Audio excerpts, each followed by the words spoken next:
Hay una pregunta que me hice hace un tiempo y que cambió por completo la forma en que entiendo el dinero. Si los fondos indexados son tan buenos, ¿por qué ningún multimillonario del mundo se hizo rico gracias a ellos? Piénsalo un momento. Warren Buffett no construyó sus 150 mil millones de dólares invirtiendo en un fondo indexado. Elon Musk tampoco. Jeff Bezos tampoco. Mark Zuckerberg tampoco. Y sin embargo, ¿qué es lo que todos los gurús de finanzas personales te repiten hasta el cansancio? Invierte en fondos indexados. Es lo más inteligente que puedes hacer. Hoy vamos a descubrir la verdad incómoda detrás de esa recomendación. Y al final de este vídeo, vas a entender exactamente por qué los ricos no usan los fondos indexados para hacerse ricos y qué hacen en cambio. Quédate hasta el minuto 28, porque ahí voy a revelar las 5 estrategias reales que usa el 1% para multiplicar su patrimonio. Antes de continuar, quiero dejarte algo claro. Este vídeo no es un ataque a los fondos indexados. De hecho, para la mayoría de las personas que están empezando, son una herramienta perfectamente válida. Pero hay una diferencia enorme entre preservar riqueza y crear riqueza. Y esa diferencia es exactamente lo que los libros de finanzas personales no te explican. Vamos a hablar de 4 cosas concretas hoy. Primero, ¿qué son realmente los fondos indexados y cómo funcionan por dentro? Segundo, los problemas estructurales que nadie menciona. Tercero, ¿por qué los ricos los evitan como vehículo para enriquecerse? Cuarto, las estrategias reales que usan las personas con patrimonio de 10 millones de dólares en adelante. Empecemos desde el principio. Un fondo indexado es, en esencia, una canasta de acciones diseñada para replicar el comportamiento de un índice de mercado. El más famoso es el S&P 500, que agrupa las 500 empresas más grandes de los Estados Unidos por capitalización de mercado. Cuando compras una participación en un fondo indexado del S&P 500, estás comprando una fracción de todas esas 500 empresas al mismo tiempo. Suena diversificado, suena inteligente, ¿pero lo es realmente? Aquí viene la primera verdad que muy pocos mencionan. Los fondos indexados no compran acciones porque sean buenas. Las compran porque están en la lista. ¿Qué significa esto? Imagina que el S&P 500 incluye a una empresa mediocre, solo porque su capitalización de mercado es suficientemente grande. El fondo indexado está obligado a comprarla. No le importa si esa empresa tiene deudas descomunales, un modelo de negocio obsoleto o una gestión pésima. El fondo compra. Punto. A esto los economistas lo llaman compra por precio insensible. Y ese mecanismo, aparentemente inofensivo, tiene consecuencias enormes. Ahora llegamos al primer gran problema. Cuando millones de personas invierten en fondos indexados al mismo tiempo, ¿qué pasa con las acciones que están en ese índice? Sus precios suben, no porque las empresas sean mejores, sino porque hay más compradores, y al subir, esas empresas representan un porcentaje mayor del índice, lo que obliga a los fondos a comprar aún más de ellas, lo que crea más demanda, lo que sube más el precio, lo que agranda su peso en el índice, lo que obliga a comprar más. Es un ciclo que se retroalimenta a sí mismo. Algunos economistas llevan años alertando sobre esto. La idea es que la inversión pasiva masiva podría estar creando burbujas artificiales en las grandes empresas del índice, inflando su valor más allá de lo que sus fundamentos justifican. ¿Y saben qué es lo más preocupante? Actualmente, el 50% del dinero en mercados públicos de Estados Unidos está gestionado por fondos pasivos como los indexados. La mitad del mercado la mueven computadoras que no analizan si una empresa es buena o mala. Solo siguen una lista. Pero espera, porque hay algo todavía más impactante que voy a mostrarte en un momento. Aquí viene el dato que más me impresionó cuando lo descubrí. Cuando te dicen que el S&P 500 te da diversificación entre 500 empresas, están mintiendo. ¿Sabes cuánto del valor total del S&P 500 representan las 10 empresas más grandes? El 36% del índice entero está concentrado en solo 10 compañías. Y dentro de esas 10, las 3 más grandes, Apple, Nvidia y Microsoft, representan aproximadamente el 21% de todo el índice. ¿Diversificado? En absoluto. Cuando compras un fondo indexado del S&P 500, no estás comprando 500 empresas de manera equitativa. Estás haciendo una apuesta masiva a unas pocas gigantes tecnológicas, y eso tiene implicaciones enormes.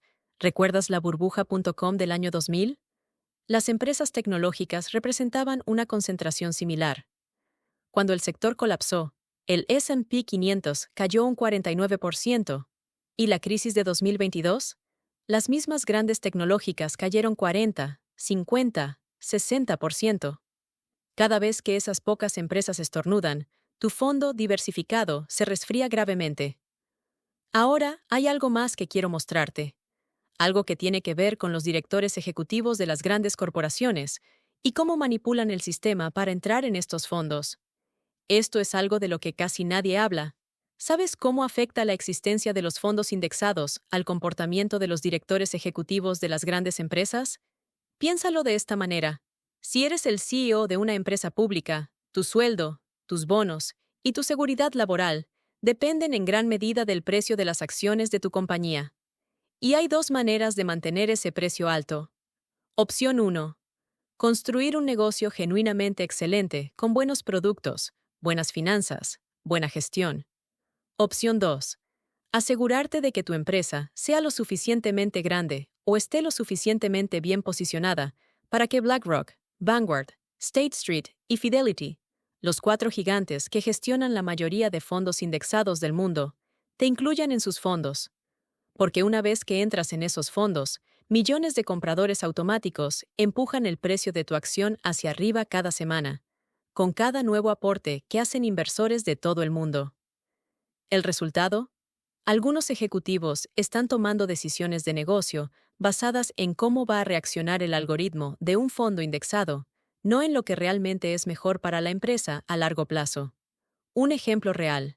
Varias empresas han cambiado sus políticas internas, sus métricas de reporte y hasta su estrategia corporativa para cumplir con los criterios de inclusión de los fondos más importantes.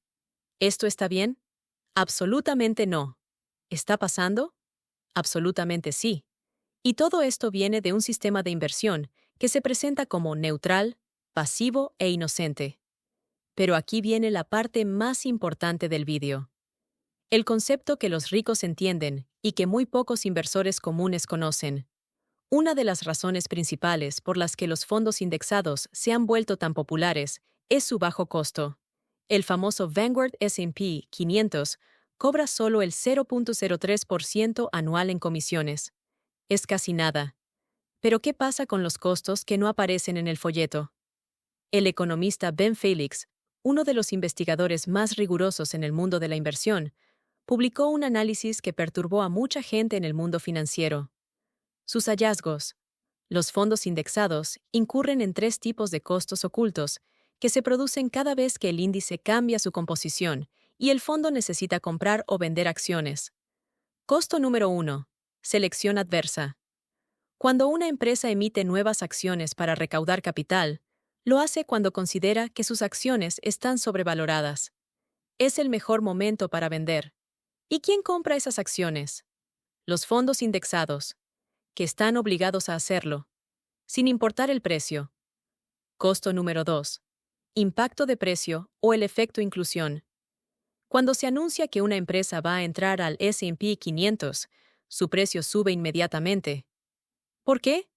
Porque todos saben que millones de fondos indexados van a tener que comprarla. Y cuando llega el día de la compra, el precio ya está inflado artificialmente.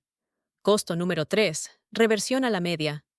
Las empresas que entran al índice tienden a tener valoraciones muy altas en ese momento, y las que salen tienden a tener valoraciones bajas. El fondo compra caro y vende barato de manera sistemática y predecible. ¿Cuánto cuestan todos estos factores combinados? Los estudios estiman entre el 0.21% y el 0.82% al año. En algunos periodos, como el año 2000, llegaron al 0.82% anual. Eso puede ser 27 veces más que la comisión oficial del 0.03%. Así que la próxima vez que alguien te diga que los fondos indexados son baratos, recuerda que el precio real no está impreso en el folleto. Hay una contradicción fascinante que me encanta señalar cuando hablo de inversión. Warren Buffett, el hombre considerado el mejor inversor del siglo XX, ha dicho públicamente en múltiples ocasiones que la mayoría de la gente debería invertir en fondos indexados de bajo costo. En 2013, incluso incluyó en su testamento la instrucción de que el dinero que le deje a su esposa sea invertido en un fondo indexado del S&P 500. Una declaración extraordinariamente poderosa. Pero aquí está la paradoja. Buffett no construyó su fortuna personal de $150.000 millones con fondos indexados. La construyó comprando participaciones en empresas individuales que consideraba subvaloradas, a través de su compañía Berkshire Hathaway. Empresas como Coca-Cola, American Express y Apple, cuando él las compró, no eran simplemente componentes de un índice, eran apuestas concentradas y deliberadas basadas en un análisis profundo. ¿Por qué entonces recomienda fondos indexados para el inversor común? Porque Buffett sabe algo fundamental. El 90% de los gestores de fondos activos no logran superar al S&P 500 de manera consistente a largo plazo. Hacer lo que él hace requiere décadas de experiencia, una capacidad analítica extraordinaria y una tolerancia psicológica al riesgo que muy pocos poseen. Entonces, cuando Buffett dice, invierte en fondos indexados, en realidad está diciendo, si no puedes hacer lo que yo hago, y la mayoría no puede, entonces esto es lo mejor que puedes hacer. No está diciendo que los fondos indexados sean el camino hacia la riqueza extraordinaria. Está diciendo que para la mayoría son la opción de menor daño posible. Y hay una diferencia enorme entre esas dos cosas. Aquí quiero hacer una distinción que va a cambiar la forma en que piensas sobre la riqueza. No todos los ricos son iguales. Podemos dividirlos en dos grandes categorías. Categoría 1. Los ricos promedio. Son personas o familias con activos entre 1 y 5 millones de dólares. Generalmente son profesionales altamente educados, con sueldos altos, que invierten de manera disciplinada en sus fondos de retiro, compran su casa y sí, invierten en fondos indexados. Son financieramente estables, viven cómodamente, pero no se sienten verdaderamente ricos. Siguen mirando los precios en el supermercado, se preocupan por los gastos imprevistos, llegarán a la jubilación con un patrimonio decente, pero tardaron 40 años en construirlo. Categoría 2. Los verdaderamente ricos. Son personas con más de 10 millones de dólares en activos. Muchos tienen 100, 200, 500 millones. Y ninguno de ellos construyó esa fortuna principalmente con fondos indexados. ¿Cómo lo sé? Porque la Federal Reserve, el Banco Central de Estados Unidos, publica cada 3 años una encuesta detallada sobre el patrimonio de los estadounidenses. Y los datos son reveladores. Para las personas en el 1% más rico, el 30% o más de su patrimonio está en negocios propios, no en fondos indexados. En cambio, para la clase media alta, la mayor parte del patrimonio está en la vivienda principal y en cuentas de retiro con fondos indexados. Ese es el patrón. Los fondos indexados son la herramienta del rico promedio. Los verdaderamente ricos construyeron su fortuna de otras maneras. Y a continuación, voy a explicarte exactamente cuáles. Si analizas las listas de los más ricos del mundo, Forbes, Bloomberg, lo que prefieras, hay un patrón que se repite sin excepciones. Casi todos construyeron su riqueza siendo propietarios de un negocio. Jeff Bezos no se hizo rico comprando acciones de Amazon. Se hizo rico porque era el dueño de Amazon. Elon Musk no se hizo rico invirtiendo en Tesla. Se hizo rico porque construyó Tesla desde cero. Mark Zuckerberg no compró acciones de Facebook en el mercado. Él era Facebook. ¿Por qué los negocios son tan poderosos como generadores de riqueza? Por algo que se llama apalancamiento. Cuando trabajas para alguien más, vendes tu tiempo. Y el tiempo es finito. Tienes 24 horas al día, como todos. Cuando tienes un negocio, puedes contratar a 10, a 100, a 10,000 personas que trabajan para ti. Tu capacidad de generar valor ya no está limitada por tus horas personales. Además, cuando construyes una empresa exitosa, puedes venderla por un múltiplo de sus ingresos anuales. Una empresa que genera $1 millón al año puede venderse por 5, 8, 10 millones de dólares. Eso es riqueza que un fondo indexado no puede replicar en el mismo tiempo. Pero los negocios propios no son para todos. Requieren tolerancia al riesgo, visión a largo plazo y la aceptación de que los primeros años probablemente sean difíciles. Por eso los ricos también usan otras estrategias. Y la siguiente es quizás la más accesible para personas con capital disponible. La segunda gran estrategia que usan los verdaderamente ricos es la inversión en bienes raíces, específicamente con apalancamiento. ¿Qué significa apalancamiento en este contexto? Significa usar dinero prestado para comprar activos que generan más retorno que el costo del préstamo. Ejemplo concreto. Tienes $50,000. Podrías invertirlos en un fondo indexado. Si el S&P 500 sube un 10%, ganas $5,000. Bien, pero si usas esos $50,000 como entrada para comprar una propiedad de $250,000 y esa propiedad sube un 10%, ganaste $25,000 sobre tu inversión inicial de $50,000. Eso es un retorno del 50%. Con el mismo dinero, multiplicaste el resultado por 5. Y mientras tanto, si la propiedad genera renta, esa renta puede cubrir la hipoteca y dejarte flujo de caja positivo mes a mes. Por eso los billonarios del mundo han construido fortunas masivas a través de bienes raíces. Pero hay algo que muchos nuevos inversores en bienes raíces no consideran: el riesgo de la deuda. El apalancamiento amplifica las ganancias, pero también amplifica las pérdidas. Si el mercado cae, tu pérdida también se multiplica. Es una herramienta poderosa, y como toda herramienta poderosa, requiere respeto y conocimiento. La tercera estrategia que los verdaderamente ricos usan y que la mayoría de inversores comunes ni siquiera saben que existe, se llama capital privado. ¿Qué es esto? Es la inversión directa en empresas que no cotizan en bolsa. Cuando compras acciones en el mercado de valores, estás comprando una empresa que ya es pública, que ya es grande, que ya tiene analistas de todo el mundo mirando cada uno de sus movimientos. El precio ya refleja toda la información disponible. En cambio, cuando inviertes en capital privado, estás comprando una participación en una empresa que nadie conoce todavía. Una empresa en etapa temprana, con un potencial enorme pero también con un riesgo significativo. Si esa empresa crece y eventualmente cotiza en bolsa o es adquirida por un gigante, tu participación puede multiplicarse por 10, por 50, por 100 veces. ¿Ejemplos reales? Los primeros inversores de Uber compraron participaciones cuando la empresa valía apenas unos pocos millones. Cuando Uber salió a bolsa, esas participaciones valían miles de millones. Los primeros inversores de Airbnb, de Spotify, de Instagram, todos usaron este mecanismo. ¿La trampa? El capital privado tradicional está disponible casi exclusivamente para lo que se llama inversores acreditados, personas con un patrimonio neto superior a $1,000,000 o ingresos anuales superiores a cierto umbral. Es el club de los ricos, y tiene una razón de ser. Las inversiones en empresas privadas son ilíquidas, difíciles de valorar, y pueden perder todo su valor. Pero si tienes el capital y el conocimiento, la diferencia de retornos es espectacular. Muy relacionado con el capital privado está el venture capital, el capital de riesgo.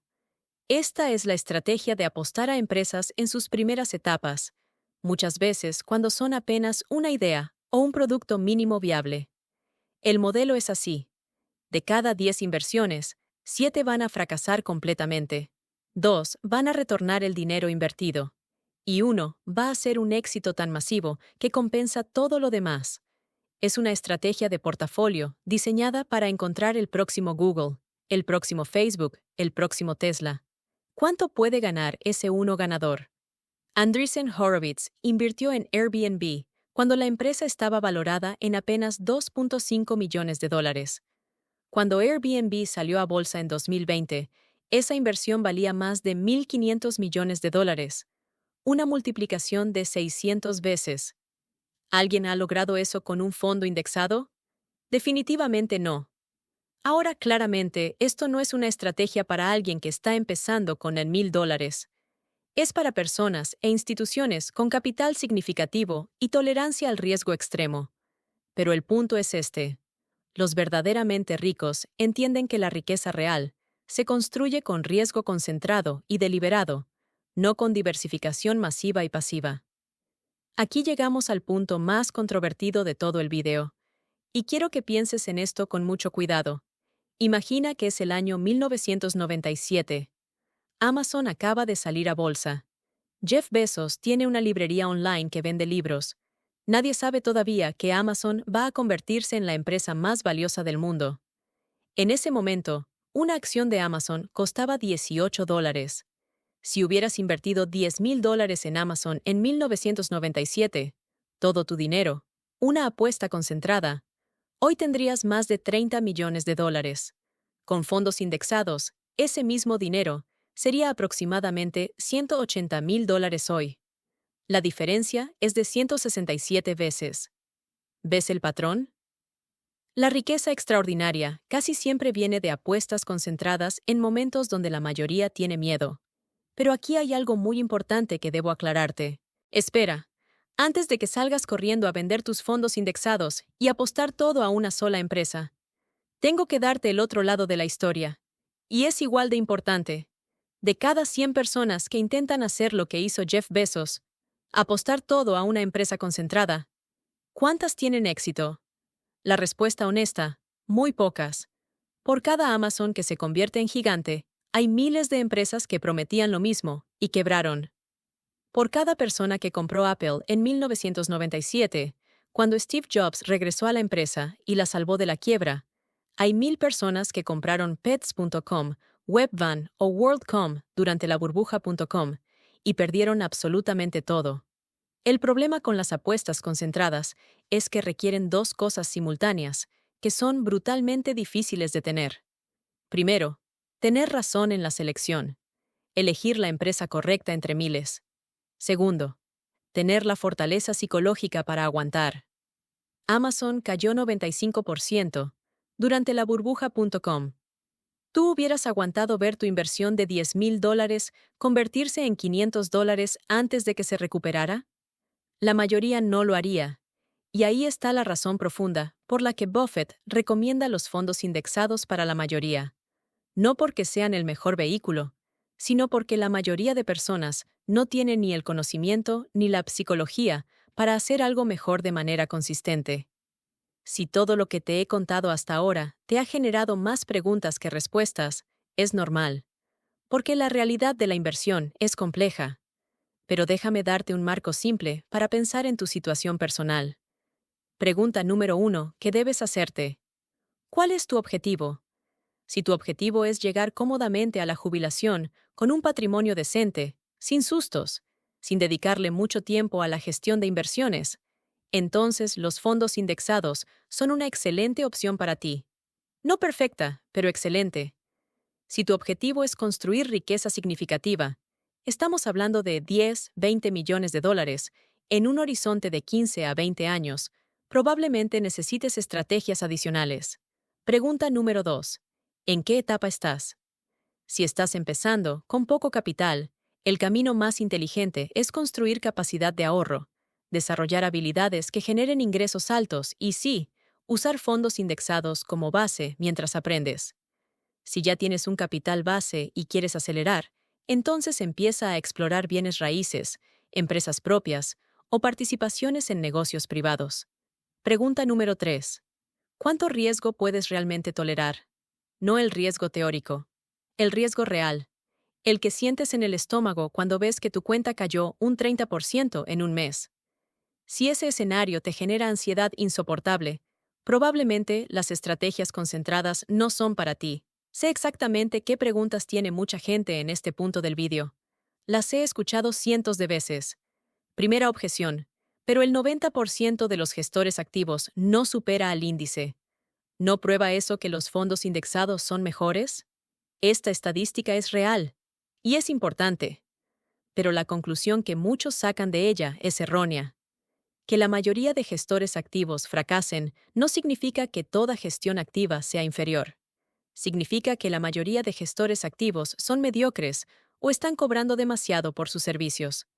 Los mejores inversores del mundo, Buffett, Peter Lynch, Ray Dalio, Joel Greenblatt, sí han superado consistentemente al mercado durante décadas. No son mitos, son realidades documentadas. Segunda objeción. Yo no tengo tiempo de analizar empresas. Los fondos indexados son lo más práctico. Totalmente válido.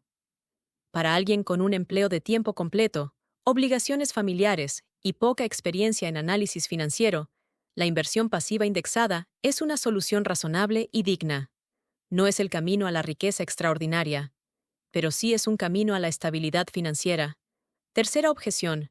¿No es demasiado tarde para invertir en negocios o bienes raíces? Los precios están altísimos. Esta objeción se ha escuchado en cada década de la historia económica moderna. En 1990, la gente decía que las acciones estaban caras. En 2010, que los bienes raíces eran inaccesibles. En 2015, que era tarde para invertir en tecnología. Los que actuaron a pesar del miedo, construyeron riqueza. Los que esperaron el momento perfecto, siguen esperando. Llegamos al final. Y quiero cerrar con la verdad completa. Sin medias tintas. Los fondos indexados no son malos. Son una herramienta financiera legítima, eficiente para lo que están diseñados y perfectamente adecuados para millones de personas en el mundo. Si inviertes de forma consistente en un fondo indexado de bajo costo durante 30 años, es muy probable que termines con más dinero que el 80% de la población. Eso es real.